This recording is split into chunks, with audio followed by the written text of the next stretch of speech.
আমাৰ কানু কৰ ডাঙৰীয়া, আমাৰ বন্ধু ৰুবুল দাস ডাঙৰীয়া, ইয়াত উপস্থিত আমাৰ কমিটিৰ সমূহ বিষয়ববীয়াসকল, শ্ৰদ্ধা ৰাইজ।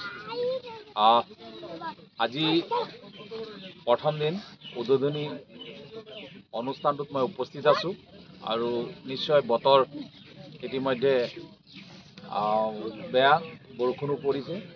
নিশ্চয় কেইদিন চলিব? তিনিদিন এই খেল চলিব আৰু নিশ্চয় আমাৰ খেলুৱৈসকল অংশগ্ৰহণ কৰিব। এখন ভিতৰুৱা গাঁও বামুণ গাঁও আৰু ইয়াত বিশেষভাৱে যিসকল উদ্যোগ লৈছে তেওঁলোকক ধন্যবাদ জনাইছোঁ। এখন ভিতৰুৱা গাঁৱত ইতিমধ্যে তেওঁলোকে খেলখন আয়োজন কৰাৰ কাৰণে মই ধন্যবাদ জনাইছোঁ আৰু নিশ্চয় যদি সময় হয় তো নিশ্চয় আকৌ আহিম, কিন্তু আজি মই এই খেলখনৰ উদ্বোধন কৰিলোঁ বুলি মই ঘোষণা কৰিছোঁ।